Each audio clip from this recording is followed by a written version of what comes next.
estamos de volta, nosso segundo bloco dessa aula 10, em que nós estamos encerrando os estudos sobre o contrato de compra e venda. Conversamos no primeiro bloco sobre venda por amostra, modelo, protótipo, venda ad mensura, venda ad corpus. E agora vamos conhecer aqui algumas cláusulas especiais que podem estar previstas no contrato de compra e venda, que podem ser convencionadas num contrato de compra e venda. Então aqui não tem nada implícito, tá? Isso aqui o legislador coloca à disposição das partes para, querendo, convencionarem dessa maneira.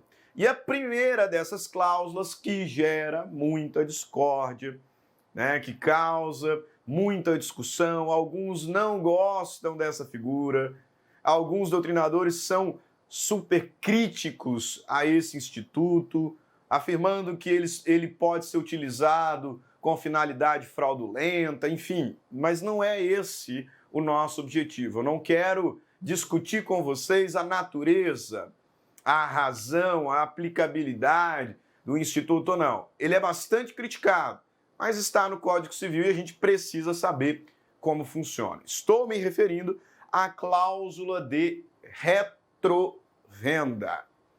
Cláusula de retrovenda que pode ser convencionada em contratos de compra e venda de coisa imóvel. Imóvel, atenção, não cabe para coisas móveis, apenas para coisa imóvel. Prazo máximo para o exercício do direito previsto nesta cláusula, 3 anos. E como nós vamos observar, estando prevista uma cláusula de retrovenda, o negócio jurídico estará sob condição resolutiva. Você se lembra o que é condição? Busque na memória os elementos acidentais do negócio jurídico. Condição, termo e encargo. O que é condição?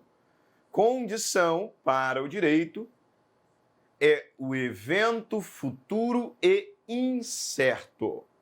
Então, quando as partes voluntariamente convencionam que os efeitos do negócio jurídico ficam subordinados a um evento futuro e incerto, nós teremos, então, um negócio jurídico condicional. A condição pode ser suspensiva, quando o seu implemento determinar o início da produção dos efeitos.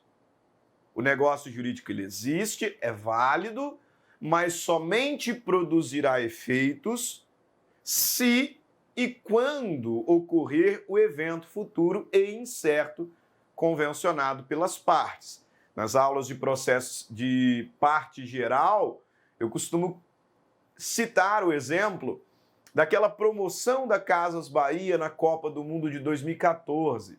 Compre uma televisão de tantas polegadas e, se o Brasil for campeão da Copa, com mais R$1, ganha uma outra televisão. Típico negócio jurídico condicional. Condição, nesse caso, suspensiva. Porque o evento futuro incerto, ele atribui um direito. Quando e se acontecer o evento futuro incerto, o sujeito vai adquirir o direito. Então, a condição suspensiva marca o início da produção de efeitos daquela cláusula determinada. Já a condição resolutiva está relacionada à extinção. Você sabe, ao menos espero que saiba a essa altura, que resolver é uma expressão jurídica que nos remete à ideia de extinguir. Então, resolver o contrato foi extinto, né? A resolução é uma espécie de extinção.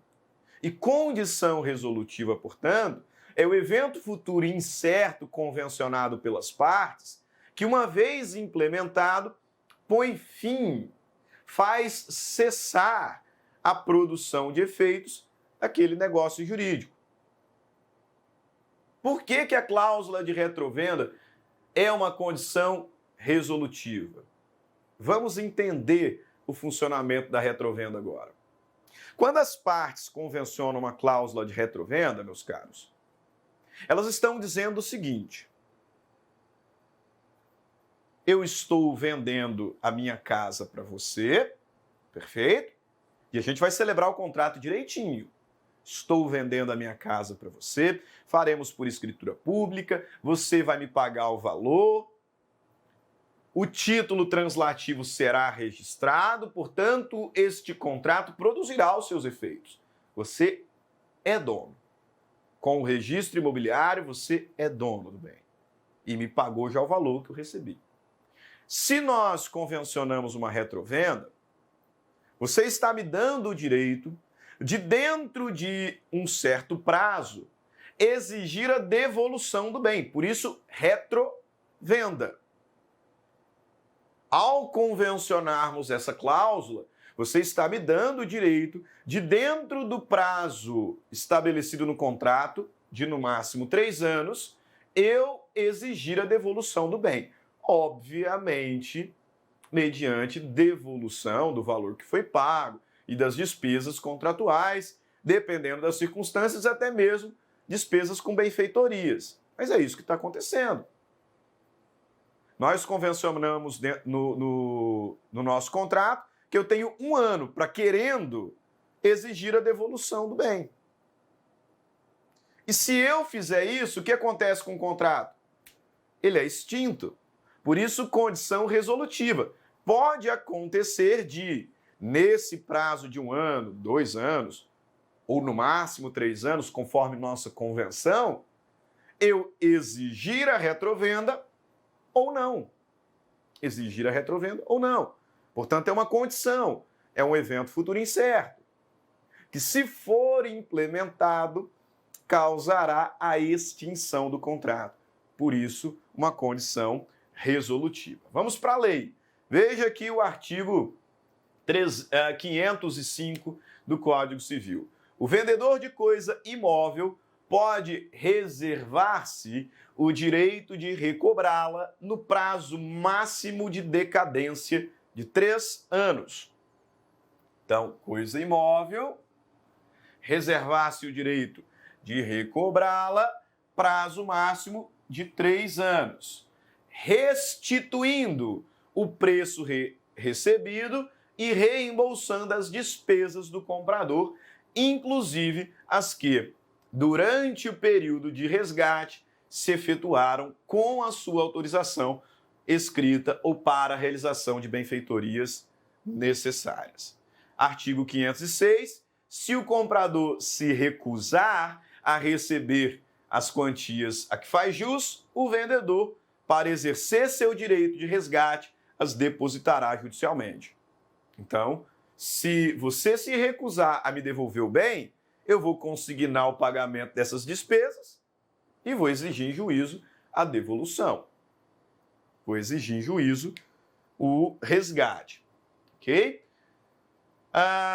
Com relação à retrovenda, né, era o que eu gostaria de destacar aqui para vocês. O nosso curso ele é objetivo, então vamos caminhar.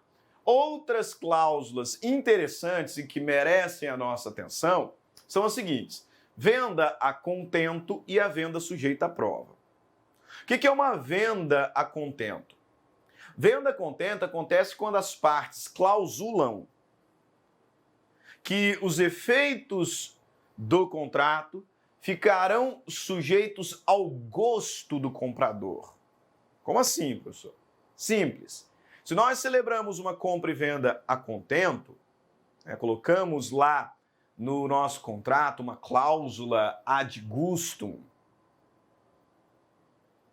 isto significa que eu vou receber o bem e este contrato somente produzirá efeitos quando eu te responder que gostei e que quero ficar. Vai depender do meu gosto. Você vai me entregar o bem e eu vou usá-lo. E de acordo com o meu gosto, é que esse contrato vai ou não produzir efeitos. Por isso que, nesse caso, a condição é suspensiva. Porque o contrato existe e é válido. Ele vai produzir efeitos a depender da minha vontade. E aqui não tem critério técnico, tá? Que não tem critério técnico. É gostar mesmo. Por isso que é venda a contento. Contento. Os efeitos do contrato estão subordinados apenas ao agrado do potencial comprador. Veja aqui o artigo 509. A venda feita a contento do comprador entende-se realizada sob condição suspensiva, ainda que a coisa lhe tenha sido entregue, e não se reputará perfeita enquanto o adquirente não manifestar o seu agrado. Então, condição suspensiva. Diferente da venda sujeita à prova. Por quê? Quando a gente fala em venda sujeita à prova, também existe uma condição suspensiva. Mas não é o meu gosto comprador, não é o meu agrado comprador. E sim a constatação de que todas as características que foram indicadas pelo vendedor estão presentes. Então eu vou provar a coisa. O vendedor descreveu para mim todas as características que supostamente existem aqui nesse objeto. E eu vou prová-lo. Eu vou verificar se realmente está de acordo com aquilo que foi anunciado. Se estiver, aí o contrato produz efeitos. Ah, professor, mas e se eu não gostei? Aqui não é venda a contento. Aqui não é venda a de gusto. Então aqui tem uma verificação objetiva das características que foram anunciadas. Ok? Na venda sujeita à prova, a condição suspensiva não está, portanto, ligada à satisfação, ao gosto do comprador, mas sim à demonstração de que a coisa possui as características asseguradas pelo vendedor e que ela é idônea para o fim a que se destina. Artigo 510, também a venda sujeita à prova presume-se feita sob condição suspensiva. Então aqui também é uma condição suspensiva, de que a coisa tenha as qualidades asseguradas pelo vendedor e seja idônea para o fim a que serve. Perfeito?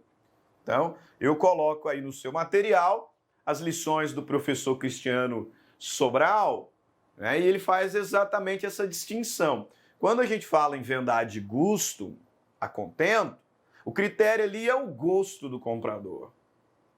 Então, realmente é algo de ordem subjetiva, discricionária. Já na venda sujeita à prova, não.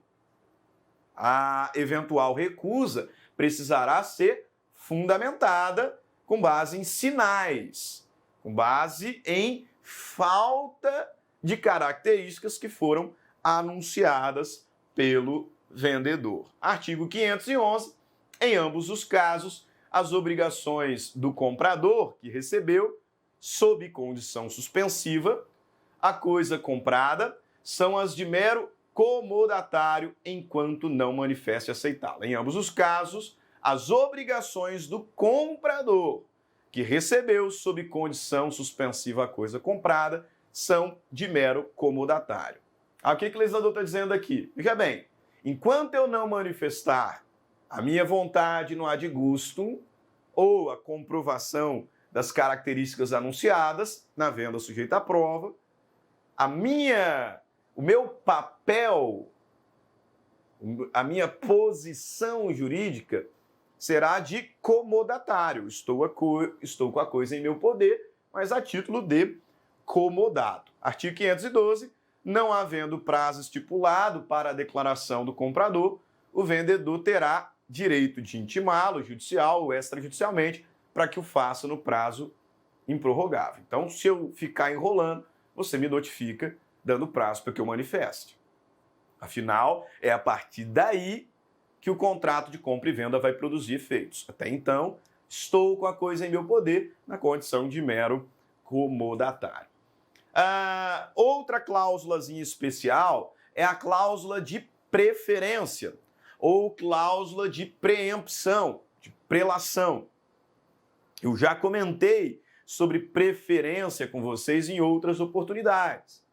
A preferência legal que o locatário tem, né? Caso o locador queira vender o imóvel, objeto do contrato, então eu moro aqui a título de locação. O locador pode vender o apartamento? Pode, mas ele vai ter que me notificar, porque se eu quiser, oferecendo o mesmo valor que o terceiro, eu tenho direito de preferência, se eu quiser. Perfeito? Também falei disso aula passada, ao comentar a venda de bem em condomínio. Eu tenho uma casa de praia com os meus 3 irmãos. A gente está brigando muito, resolvi vender a minha parte. Preciso dar preferência para eles. Então, se alguém me oferecer certo valor, tenho que notificá-los para que exerçam, caso queiram, o direito de preferência. Ou seja, igualando o valor, eles que levam. Nos contratos agrários, por exemplo, contrato de arrendamento também tem preferência. Lá, preferência tanto de renovação como preferência de aquisição. Enfim, você sabe o que é preferência. O que o legislador nos informa a partir de agora é que, mesmo que não exista preferência legal, se as partes quiserem, ao celebrar uma compra e venda, elas podem convencionar a preferência, elas podem convencionar a prelação. Dessa maneira, por exemplo, se eu estou lhe vendendo um certo bem móvel ou um certo bem imóvel, nós podemos convencionar que no momento em que você for vender, se quiser e quando quiser, dê preferência a mim. Percebeu a diferença entre retrovenda e preferência? Eu não posso te obrigar a me devolver. Não posso te obrigar a me devolver a coisa. Quando você e se você quiser vender, me dê preferência de aquisição. Isso que nós estamos convencionando aqui. Feito o direito de preferência, caso o comprador resolva no futuro alienar a coisa a terceiro. Tem prazo.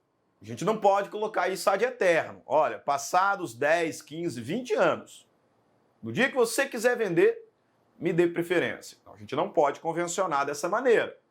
O legislador ele estabelece prazo decadencial limite para essa cláusula de preferência. Vejamos aqui, artigo 513.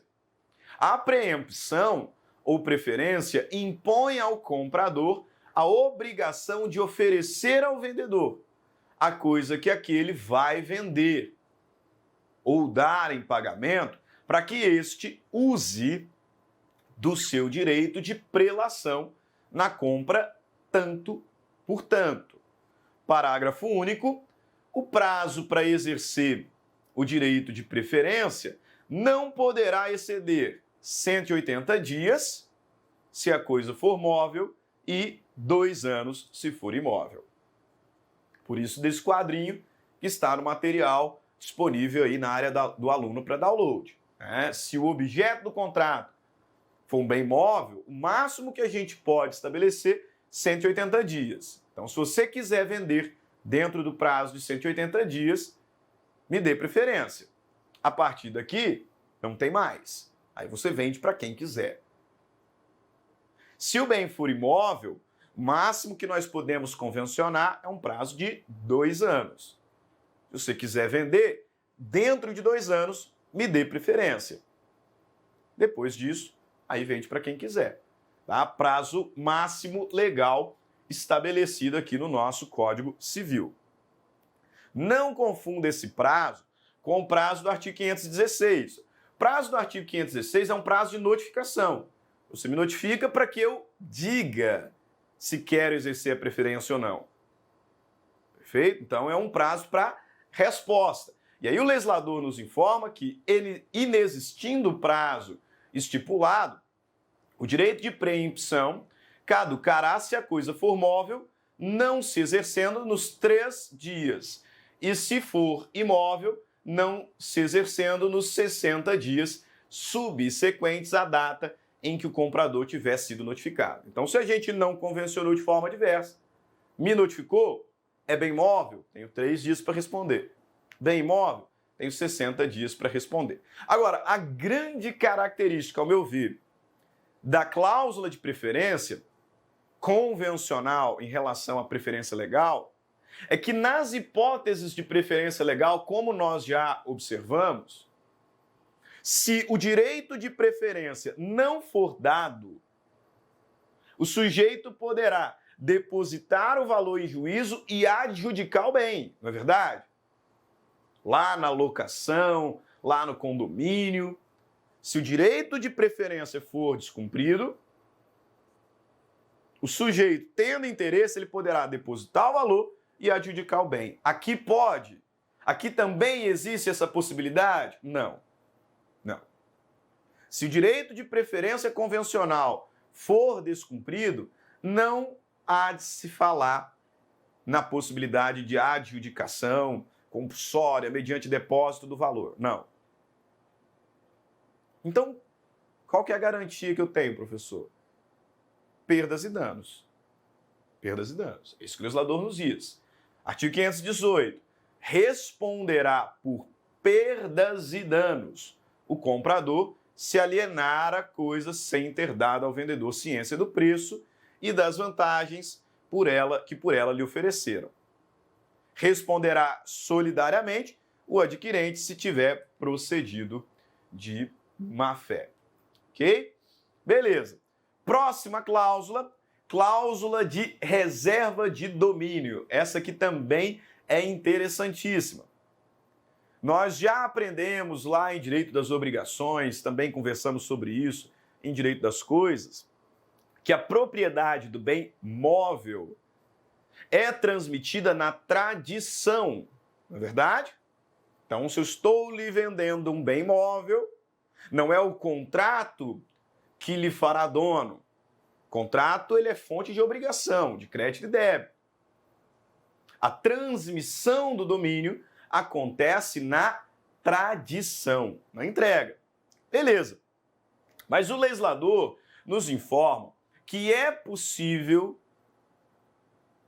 o convencionamento de uma cláusula de reserva de domínio. Especialmente, por exemplo, numa venda parcelada.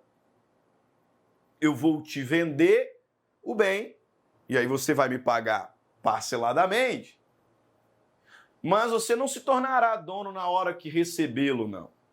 Você vai se tornar dono no momento em que quitar a obrigação, no momento em que pagar lá a última parcela.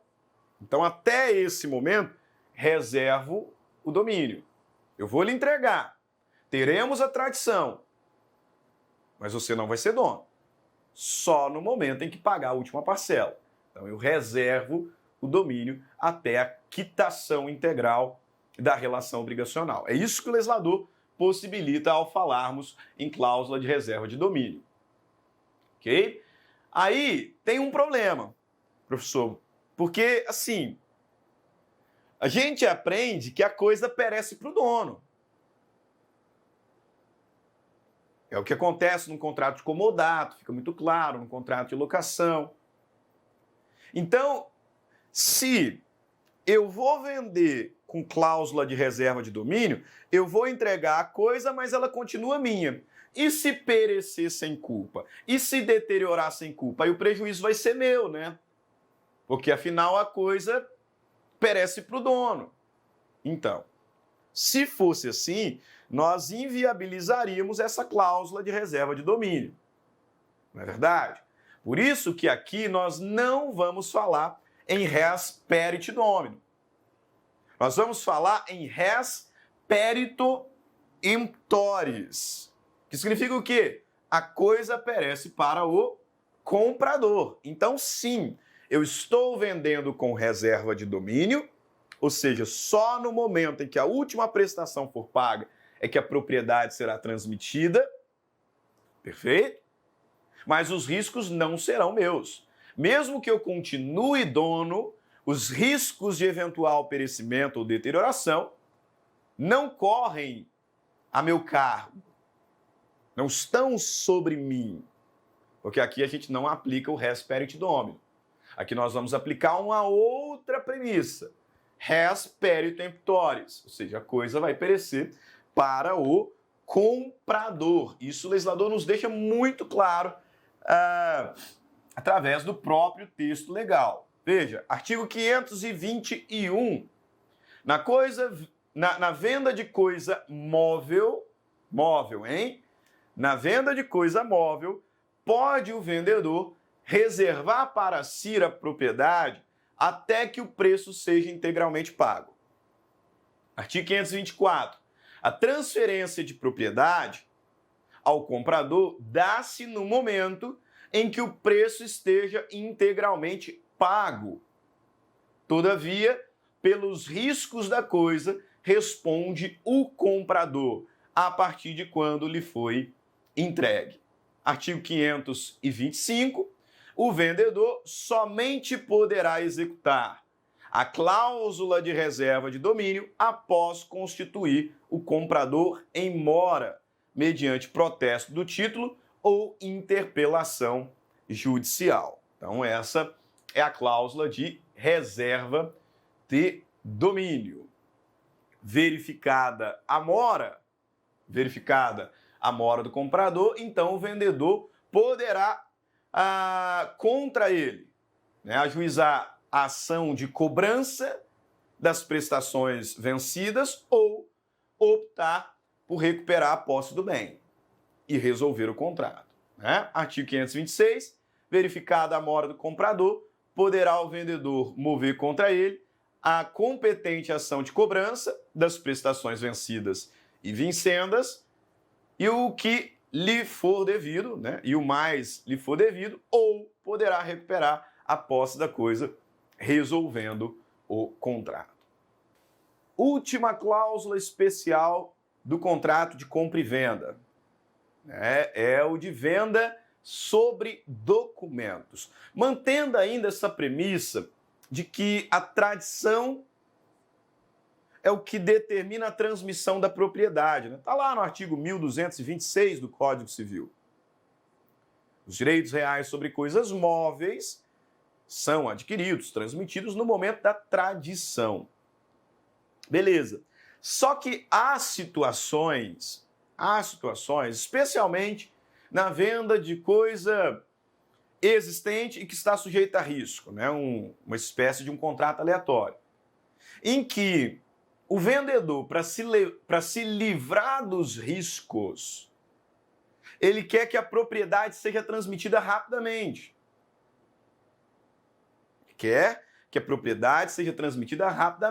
Mas não tem como entregar a coisa propriamente. Então, para esse cenário, o legislador criou uma possibilidade de tradição ficta, de tradição simbólica, que se operará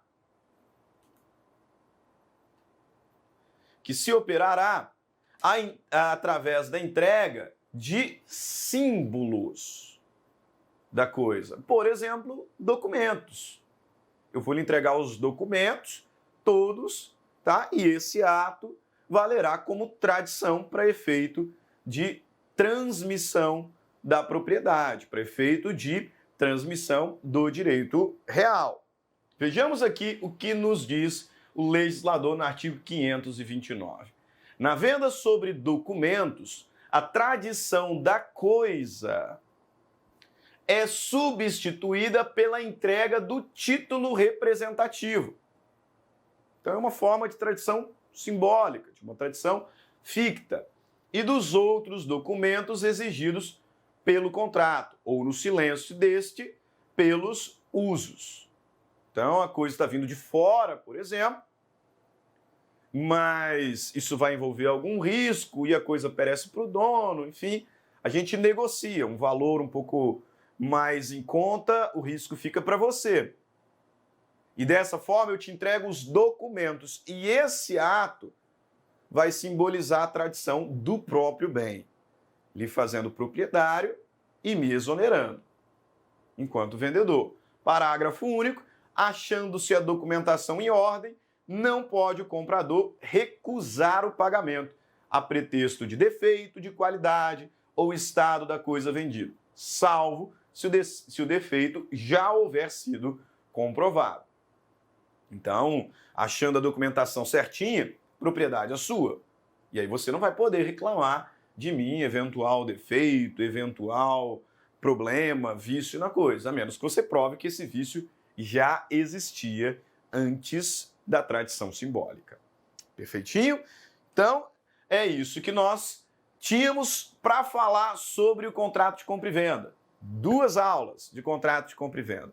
Na próxima aula, vamos conversar um pouco sobre o contrato de permuta, sobre o contrato estimatório e assim a gente vai caminhando pelas espécies contratuais que, a meu ver, são as mais importantes para esse momento, né, para esse propósito de um curso objetivo em Direito Civil. Fiquem todos com Deus, grande abraço e até mais. Tchau, tchau.